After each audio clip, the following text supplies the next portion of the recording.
ఇప్పుడు నేను ఒక 10-11 ఏళ్ళు వెనక్కి వెళ్ళి ఆ ట్రిగర్స్కి ఏమేమి చేయాలి అని నేను చెప్పడానికి అవ్వదు. ఫ్యూచర్లో అవ్వబోయే మీలాంటి వాళ్ళకైనా హెల్ప్ చేయడానికి ఈ వీడియో. సో అవన్నీ తెలుసుకోవాలంటే తెలుగులో మ్యూజిక్ టిప్ లో ఇస్తాడు మామ, ట్రిగర్స్ ఇస్తాడు, తీసుకో. Tip number 1, room matters more than mic. అంటే నీ దగ్గర ఒక 30,000 ఉన్నాయంటే అందులో 5,000 అకౌస్టిక్ ట్రీట్మెంట్ మీద పెట్టి 25,000 మైక్ మీద పెడతావా లేదా దాని ఆపోజిట్ చేస్తావా అని. I would always prefer the opposite. ఎందుకంటే ఈ మైకులతో ఇష్యూ వస్తుందంటే ఆ మైకులు ఎక్స్పెన్సివ్ అయిన కొద్దీ ఆర్ హై క్వాలిటీ అయిన కొద్దీ అవి ఇంకా బాగా క్యాప్చర్ చేసేస్తాయి. First and foremost concentration should go to the room. Having said that, దానికన్నా బెటర్ థింగ్ ఏంటంటే దిస్ ఇస్ 2025. చాలా మంది దీంతో అగ్రీ అవ్వకపోవచ్చు, but this is my personal tip. Acoustic treatment మీద పెట్టేదానికన్నా కూడా ఇప్పుడు ఏఐ నాయిస్ క్యాన్సిలేషన్ లాంటి చాలా ప్లగిన్స్ వచ్చేస్తున్నాయి. నువ్వు వాటి మీద ఇన్వెస్ట్ చేసావు అనుకో చాలా చాలా చాలా తక్కువ పడుతుంది. సో రివర్బ్ని, రూమ్లో ఉన్న రివర్బ్ని తీసుకెళ్తాయి, ఆర్ పక్కన ఎడిషనల్ సౌండ్స్ ఏమైనా ఉంటే వాటిని క్లియర్ చేసేయగలుగుతాయి. బట్ అగైన్ అసలు డిఫరెన్స్ ఉండదు అంటే ఉంటుంది, but end of the day ఆ డిఫరెన్స్ ఒక నార్మల్ లిజనర్ విన్నప్పుడు వాడికి తెలుస్తుంది అంటే వాడికి తెలియదు. Tip number 2, mic placement changes everything. దాని అర్థం నువ్వు మైక్నే ఒక ఈక్యూ లాగా కూడా వాడచ్చు. ఈక్యూ లాగా అంటే దీంట్లో ఈక్యూ సెట్టింగ్ ఏదో మార్చడానికి కాదు, but what I mean is ఇప్పుడు నేను మాట్లాడుతున్నాను, సౌండ్ ఒకలా వస్తుంది.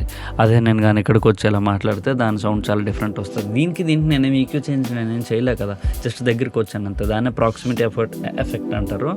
సో నువ్వు మైక్ నుంచి ఎంత డిస్టెన్స్ ఉన్నావు అనే దాన్ని బట్టి నీ టోన్ ఎలా రికార్డ్ అవుతుంది అనేది మారిపోతుంది. How to know best, just check చేసి తెలుసుకో అంతే. నీ పాట రికార్డ్ చేసే ముందు ఆన్ చేయి, రికార్డ్ చేయి, ఎలా రికార్డ్ చేయి, ఎక్కడ టోన్ ప్రాపర్గా క్యాప్చర్ అవుతుందో చూసుకో, ఆ టోన్తో ముందుకు వెళ్ళిపో. Tip number 3, gain staging before recording. Mixing కోసం ఆగకుండా మిక్సింగ్ ముందే కూడా చాలా మిక్సింగ్ మనం చేయొచ్చు యాక్చువల్లీ. ఓకే, అది మ్యూజిక్ కంపోజిషన్లో అయినా రికార్డింగ్లో అయినా కూడా. దాని అర్థం ఏంటి, ఇప్పుడు ఒకవేళ నువ్వు ఏమైనా రికార్డ్ చేస్తున్నావు అనుకో, ఎండ్ ఆఫ్ ద డే మిక్సింగ్కి ఏం వెళ్తుంది, నువ్వు ఇక్కడ ఎంత వాల్యూమ్ పెడుతున్నావు అంతే కదా అక్కడికి వెళ్తుంది. సో ఎంత వాల్యూమ్ అప్రాపరియేట్గా రికార్డ్ చేయాలనేది నువ్వు ముందే నీ ఆడియో ఇంటర్ఫేస్లో నీ గెయిన్ నాబ్ ఎక్కడ ఏదైతే ఉంటుందో దాంట్లో సెట్ చేసుకున్నావు అనుకో, న్యాచురలీ మిక్స్కి కూడా ప్రాపర్ రైట్ వాల్యూమే కదా వెళ్తుంది. So that's what I mean. -12 to -6 మధ్యలో కానీ పెట్టుకున్నాను అనుకో, మోస్ట్లీ డీసెంట్ అవుట్పుటే వచ్చేస్తుంది. Tip number 4, don't stop after 1 good take. నేను అంటుంది ఏంటంటే నీకు ఒక వెరీ గుడ్ టేక్ వచ్చింది అనుకో, దాని తర్వాత ఇంకొక 2 or 3 టేక్స్ మోర్ రికార్డ్ చేసే అంతే. మోస్ట్లీ దాంట్లో నీకు ఇంకేమైనా అవసరమైంది పడచ్చు. ఒకవేళ దీంట్లో కొంత దాంట్లో కొంత బాగున్నా నువ్వు ఎనివే కామ్ చేసి దాన్ని ఒకటిగా చేసేయచ్చు. Tip number 5, head phone bleed is a silent killer. Meaning ఇప్పుడు చాలామంది మ్యూజిక్ మీద వర్క్ చేసినప్పుడు చాలా హై వాల్యూమ్స్ పెడతారు, అది చాలా ప్రాబ్లం కావచ్చేస్తుంది. అంటే ఓకే 5 నిమిషాలు 10 నిమిషాలు పర్లేదు, కానీ నువ్వు రికార్డింగ్ 5-10 నిమిషాలు చేస్తావా లేదా గంట 2-3 గంటలు చేస్తావు. సో అంతసేపు అంత లౌడ్ మ్యూజిక్ పెట్టడం వల్ల ఏమవుతుందంటే నీ ఇయర్ డ్రమ్స్ బేసికలీ నీ ఇయర్స్ పాడవుతాయి. ఓకే, అండ్ ఇయర్స్ చాలా ఇంపార్టెంట్ కదా మన మ్యూజిక్లో ఏం చేయాలన్నా. Which is the reason why what I would say is కొంచెం వాల్యూమ్ తక్కువ పెట్టుకోవడం బెటర్. హ్యావింగ్ సెడ్ దట్, నీకు అంత గట్టిగా లౌడ్నెస్ కొట్టకపోతే కానీ నీకు కిక్ రాదు అంటే అది నువ్వు కొడతావో అప్పుడు మైక్లో కూడా రికార్డ్ అవుతుంది. విచ్ ఇస్ ద ప్రాబ్లం, ఎందుకంటే బ్లీడ్ వస్తూ ఉంటుంది. అంటే నువ్వు మాట్లాడిన ప్రతిసారి మళ్ళీ హెడ్ ఫోన్ నుంచి చిన్న వాల్యూమ్ వస్తూ ఉంటుంది. అది అవ్వదు, నాకు అంత వాల్యూమ్ లేకపోతే కానీ నాకు కిక్కే రాదు అంటే we can't do anything. But even at that time నేను ఇందాక చెప్పిన క్లారిటీ ప్రో అనే plugin will be really useful. Tip number 6, record at 48 kHz not 44.1. అంటే 44.1 పెద్ద బూతు, అది ఎప్పుడు చేయకూడదని కాదు నా ఉద్దేశం.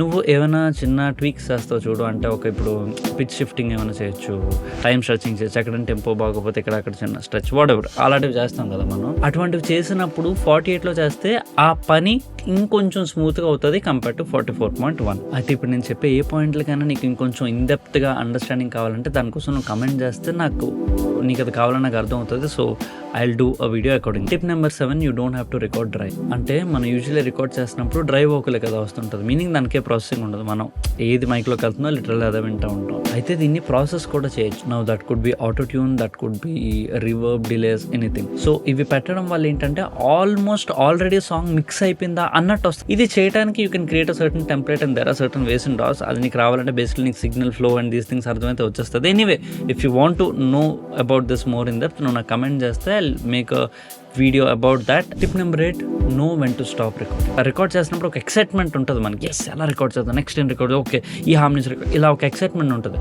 ఒక పాయింట్లో నీకు చిన్న అల్సర్ వస్తుంది, ఇంకా ఎంత ఉంది రికార్డింగ్, అలాంటి ఫీలింగ్ వస్తుంది. అది వచ్చినప్పుడు జస్ట్ స్టాప్ స్టాప్ చేసి గ్యాప్ మళ్ళీ ఈ కిక్ నీకు వచ్చినప్పుడు మళ్ళీ రికార్డింగ్కి రా, so that you'll always have really excited performance and really good performance వస్తుంది. Tip number 9, always backup. Recordings అయినా, composition, media files, blah blah everything, వీటన్నిటిని నువ్వు అలా ఉంచావనుకో, సడన్గా కంప్యూటర్ క్రాష్ అయింది, ఏదో వైరస్ వచ్చింది, ఏదో అయింది అన్నప్పుడు ఈ డేటా అంతా డిలీట్ అయిపోతుంది. ఏదో ఒక దానికి ఆల్మోస్ట్ ఆటో అప్డేట్ లాంటిది నువ్వు ఆటో బ్యాకప్ లాంటిది పెట్టుకున్నావు అనుకో. ఫర్ ఎగ్జాంపుల్ నాకు అలాంటిది ఉంటుంది. I have everything backed up in Google drive. Tip number 10, make panning decisions while recording. దాని అర్థం ఏంటి అంటే, ఇప్పుడు లెట్స్ సే నువ్వు వోకల్ రికార్డ్ చేసావు, దాని తర్వాత ఇంకో 3 వోకల్స్ రికార్డ్ చేద్దాం అనుకుంటున్నావు. నువ్వు మిక్స్ చేయాల్సిన అవసరం లేదు, ఆర్ నీకు మిక్సింగ్ కోసం నాలెడ్జ్ ఉండాల్సిన అవసరం లేదు.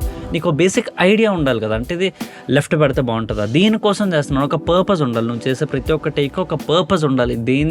దీన్ని ఎలా వాడబోతాను అన్నది. రఫ్గా ఉన్న చాలా ఎగ్జాక్ట్గా ఏ ప్లగిన్స్ వాడాలో తెలియక్కర్లేదు. నేను రికార్డ్ అవుతున్నప్పుడే ఇట్లా ఆల్రెడీ సౌండ్ మిక్స్డ్ అనమాట. సో అలా నీ కోసం కూడా నీకు నువ్వు టెంప్లెట్స్ కానీ నువ్వు క్రియేట్ చేసుకుంటే you will not have this problem anymore. Tip number 11, లాట్ సౌండ్లో.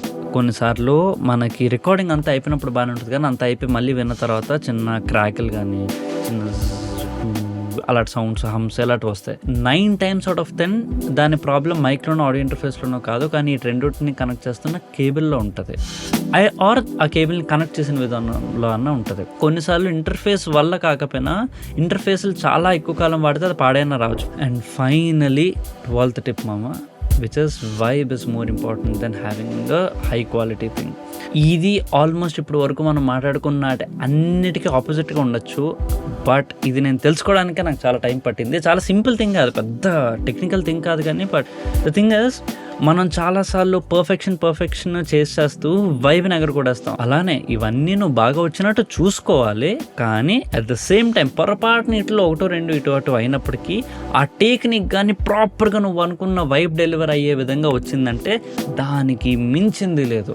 And most of these things in today's day can be corrected in the post processing. So end of the day ఇవన్నీ నువ్వు చేస్తుంది కేవలం ఒక మంచి వైబ్ డెలివర్ చేయడానికి కానీ, ఒక పర్ఫెక్ట్ క్వాలిటీ థింగ్స్ డెలివర్ చేయడానికి కాదు.